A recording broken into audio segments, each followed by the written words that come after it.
Midnight Moon. Written by Suzana Thompson. Narrated by Sarah Sampino. Chapter 11. Damien kissed me Monday morning at school, right in front of everyone around us in the hallway. I had just opened my locker when he called out good morning as he approached me. Turning my head to look at him, I saw him leaning in closer before he gave me a kiss that lasted long enough to be noticed. "Who's that with him?" I heard some girl ask. I was mortified when Damien spun around to answer her. "Clarissa Harris, and you're right. She is with me." I knew exactly in what way they would assume I was with him. "What happened to me not being popular enough for you?" I demanded when he returned his attention to me. "I don't care about that anymore," he said. "I'm going to do what I want to do." His green eyes took on that intense look. "You could have been dead, like Blair. It could have happened, and then it wouldn't matter anyway what anyone thought." I stared at him, feeling a chill at his words. I'd been terrified of that very thing until the black wolf came charging onto the scene that night.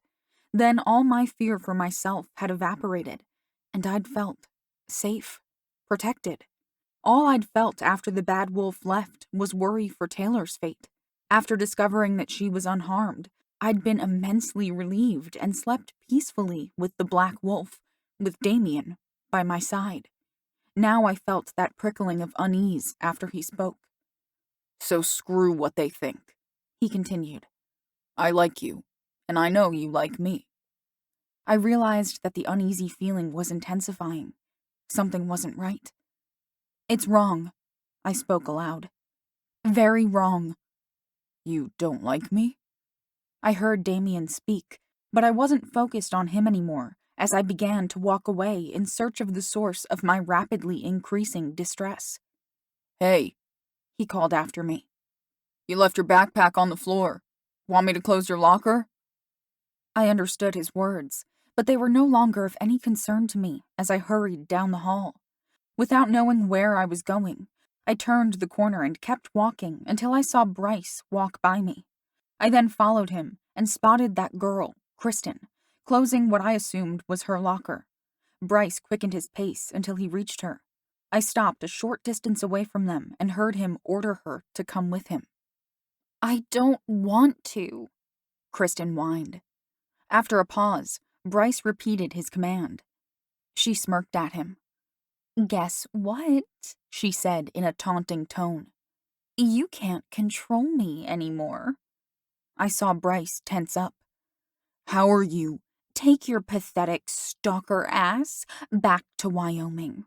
She cut him off with a sneer. "I told you before that I'm done with you. Don't make me tell you again," she warned, and strode confidently away from him in the other direction. Bryce dejectedly turned to retrace his steps and spotted me staring at him. "Clarissa," he said urgently and started toward me. Damien suddenly stepped in front of me. "Leave her alone." I hadn't even noticed that he had followed me to this hallway, but I assumed that he'd seen Bryce's confrontation with Kristen. "I have to explain," Bryce pleaded. "It's not what you think." "Really?" I questioned. "Because it seems like you've been stalking Kristen when you're not out with Taylor." "What did she mean about you controlling her?" Damien demanded, as he advanced threateningly on Bryce. "I don't know," Bryce exclaimed. "We dated all summer, but it wasn't like that. We were happy until she changed." "Changed?" I asked sharply. "Yeah," he said. "She just broke up with me out of the blue, for no reason." "So you followed her here? Why'd you go out with Taylor if you're still trying to get back with Kristen?" I questioned angrily. "I'm not trying to get back with her," he insisted. "I just heard you tell her to come with you," I spat at him. "It's not what you think. Please, Clarissa," he implored. "Give me a chance to explain." "Explain," I ordered impatiently. "Not here," he said. "We can talk after school, but I have to talk to Taylor first." "You mean lie to her?" I stated derisively. "No. I'm going to tell her everything about my relationship with Kristen, but she needs to hear it from me." I don't trust you, I informed him. I don't want you anywhere near Taylor again. Then I'll talk to you first, he sighed. Just give me a chance to explain myself before you say anything to Taylor. I'll come over your house, or you can come to my place if you want. She's not going anywhere with you. The warning bell went off while Damien was speaking. You can be there too, Bryce offered. This concerns you too. It's him, Damien declared. He wants to hypnotize us too. What? Bryce asked with a bewildered expression. Did you see what it did to Blair? Damien flew at him in a rage and punched him so hard that he knocked him on his ass. You sick son of a bitch! Bryce looked up at him with anguished eyes. I'm sorry. I'm so sorry. You will be, Damien snarled. I'll fucking kill you! Damien! A teacher yelled. She marched up to him and told him to go wait for her in the office. Then she turned her attention to Bryce. Are you injured? No. He quickly got to his feet. I'm okay. She escorted him to the office with a concerned expression as Bryce threw a pleading look at me. He showed up late to class with a pass from the office, and I wondered what had happened to Damien. I sat tensely, waiting for it to be over, so that I could get away from him and warn Taylor. His apology seemed like an admission of guilt to me, but I couldn't fathom why he had done it. What did Blair have to do with Kristen? What reason did he have to kill her? As much as I tried to hurry, he caught up to me with his long legs after class. Please let me explain. Why did you go out with Taylor? I questioned. Just to steal her phone? If he was acting, he was putting on an Academy Award-worthy performance of looking perplexed. I have a phone. Why would I need hers? I snorted at his nerve. You tell me. Realization dawned in his eyes. When was it stolen? Like you don't know, I huffed. When? Bryce repeated urgently. Saturday, I snapped in response. You know, the night of the full moon? Saturday. So that means... A bright, happy smile lit up his face. It wasn't her, he crowed. It wasn't Taylor. So you admit that it was you, I said. Why'd you do it? What do you have against me? I don't know what you're talking about, but I have nothing against you. I'm the one who helped Damien defend you. That was him at the orchard, wasn't it? Taylor called out both of our names before I could answer him. She approached us with a big smile on her face, blissfully unaware of the tension between us. I glanced warily at Bryce, but he seemed to have completely forgotten about me. His entire focus was on Taylor, and he gazed at her with a warmth I couldn't imagine anyone could fake. There was even a slight flush on his face, and his smile looked almost bashful. Hey, Taylor, he greeted her. I sent you some texts, but I guess you never got them. Your phone was stolen? I probably just lost it. She laughed as her eyes slid toward me in a signal not to contradict her. I'm sorry I didn't get your texts. I'd rather talk to you in person, he said. Do you have time after school? Yeah, she answered. Yeah, we could hang out for a while. My heart sank as I watched her.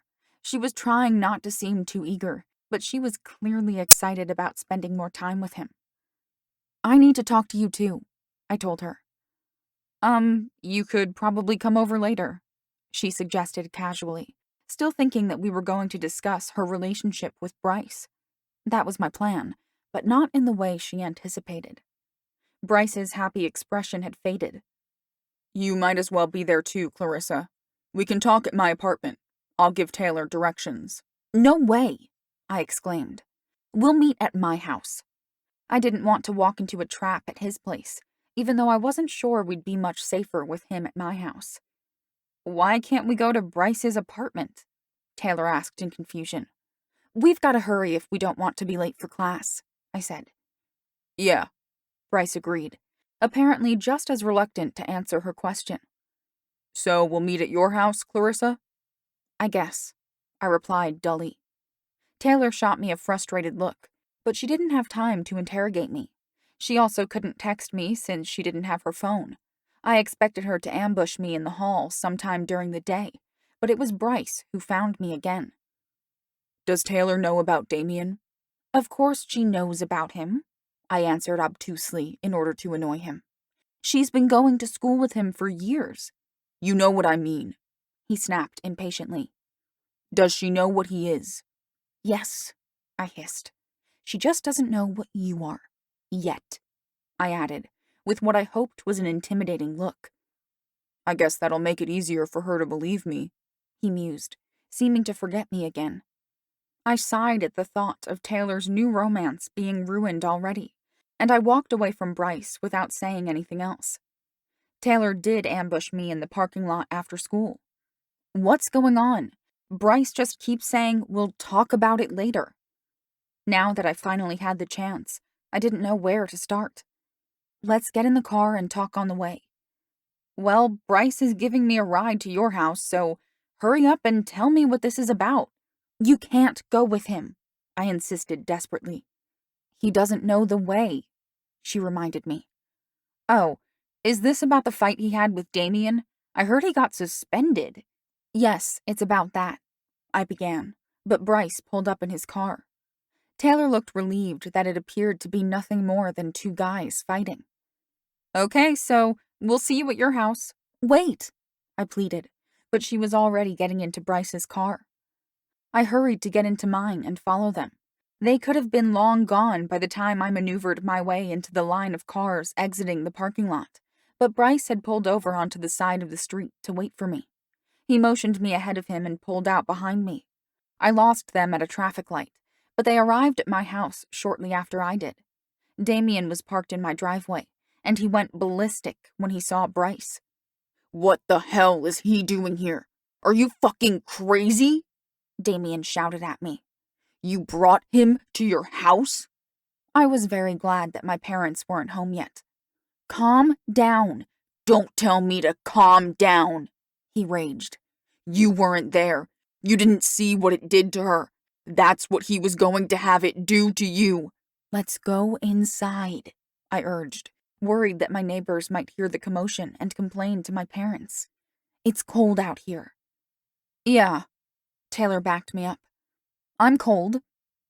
I noticed that she seemed much more subdued than she was at school, and I wondered what Bryce had said to her during the ride over. He hadn't spoken a word since they'd arrived, but Damien hadn't given him much of a chance to say anything. Are you really gonna do this? Damien demanded as I unlocked my front door. I want to know why he did it, I said. You don't know how this mind control thing works, he argued. He could be planning to. I didn't turn you. Bryce interrupted him. So I can't control you. I opened the door and ushered everyone inside. Let's sit down. I gestured toward the living room. Everyone ignored me as Damien faced off against Bryce. But you control the thing that killed Blair. Not anymore, Bryce answered with a pained expression. I don't know how she broke the bond, but I have no influence over her anymore. Her? I questioned in surprise. Kristen, Bryce said. She's the rogue wolf, and it's all my fault. Your ex-girlfriend? Taylor asked. She's a werewolf too? Yes, he confirmed. Because I turned her into one. Taylor stared at him in dismay. You're a werewolf too? It's not the kind of thing you tell people right away. I wanted to wait until you got to know me better. Damien barked out a derisive laugh. You cannot be buying this bullshit. I was right by your side on Saturday, helping you fight her. Bryce snapped at him. You're the white wolf, Damien stated in amusement. Right. Who else do you think it is? Bryce countered. Damien had no real answer to that. Anybody but you. I was tired of this pointless bickering. Shut up, Damien. You're gonna take his word, just like that? No, I said. I want to hear the whole story first. We should sit down, Bryce suggested. Why didn't I think of that? I asked sarcastically, as we all walked into the living room. Taylor and I sat down together on the love seat, leaving no room beside us for the guys. Damien scowled at me as he took a seat in the recliner, while Bryce sat stiffly on the couch by himself. I won't repeat all the personal stuff I told Taylor, Bryce informed us. The gist of it is that I thought Kristen was the one. So when she asked me to turn her, I did. It's the biggest mistake I ever made in my life. Let me guess, Damien remarked in a scornful tone. Your girlfriend dumped you, and you went psycho. No, Bryce denied. She did break up with me, but I accepted her decision. It wasn't until I heard about the wolf attack on the news that I came here to see if she had anything to do with it. Oh my God, Taylor exclaimed to me. She killed Blair because she wants Damien. That's why she was trying to kill you too. I'm afraid so, Bryce agreed. She's murdering her rivals. Damien snorted in disgust. You expect us to believe that bullshit story? Clarissa and I heard her at the mall, Taylor explained. She's completely obsessed with you. So she somehow figured out a way to become a werewolf and kill Blair? Damien questioned dubiously. And turn you into one, I added. Everyone was quiet until Bryce swore angrily. She played me. That whole time, she only pretended to love me until I gave her what she wanted. My God, I was such an idiot. I was putting his story together in my mind, and I now spoke it aloud. You met Kristen this summer, fell in love, and told her that you're a werewolf. Then she convinced you to make her one too. I met her when I was 13, he corrected me. That's the summer I told her about being a werewolf. One day when we were sharing secrets. You didn't tell me that you've known her that long, Taylor said in a hurt tone. There was barely enough time to tell you about this summer, he noted. Clarissa doesn't live very far from school. She believed you, just like that? Damien questioned. I guess girls don't need any proof, he commented with a dour look at me. Bryce hung his head in shame. She wanted to see it, so I showed her. I was 13 and I had a huge crush on her. The full moon only made it more intense. I felt it then, the horror of Kristen's twisted desire. She's known about it for a long time. Who knows how long she's been planning this? What about Taylor's phone? Damien asked. How do you explain her using it to send Clarissa that text message? She couldn't do that on the night of the full moon. I don't know, Bryce answered him. I didn't even know that happened. Well, I've heard enough, Damien declared. You told your story, and now you can leave. This is my house, I argued. You can't? It's okay, Bryce said. I'll go. I'm gonna hang out with Clarissa for a while, Taylor told him. She'll drive me home. He nodded in understanding, but regarded her with pensive eyes. Yeah. I'll see you tomorrow? Yeah, she agreed awkwardly. See you in school. I walked him to the door, but Damien followed me. Seriously? I complained after Bryce left. You can't let me walk a few feet alone? Not with that guy, he muttered. I rolled my eyes and returned to the living room to find Taylor staring off into space. Are you okay? Yeah, she replied. What do you think? I asked. It's bullshit, Damien answered, even though my question hadn't been directed at him. It sounded like the truth to me, I said. Me too, Taylor agreed. How can he be a werewolf if he has a tattoo? Damien inquired with an air of superiority. Oh, Taylor responded in a deflated tone. I didn't think of that. Yeah, so that makes him a liar for starters, Damien began. Go home, I snapped at him. Why are you mad at me? He's the— Now, I yelled and stomped toward the front door, guessing correctly that he would follow me. What's your problem? He glared at me. Taylor's upset, I whispered angrily. She doesn't need you to keep going on about it. Sorry. We've got a psycho to deal with, but you guys can cry and eat ice cream first. Well, maybe you can punch him again tomorrow and get expelled this time, I suggested sarcastically. That's a good way to deal with it. He yanked open the door and left without another word. I slammed it behind him and went back to commiserate with Taylor. I'm sorry. I know how much you like him. She raised her hand in a dismissive wave. It's not a big deal. We only went on one date. The deep disappointment in her voice revealed the lie in her words. I sat down beside her and hugged her. We didn't eat ice cream, but Taylor did cry. She'd had something new and wonderful with Bryce, and now it was ruined.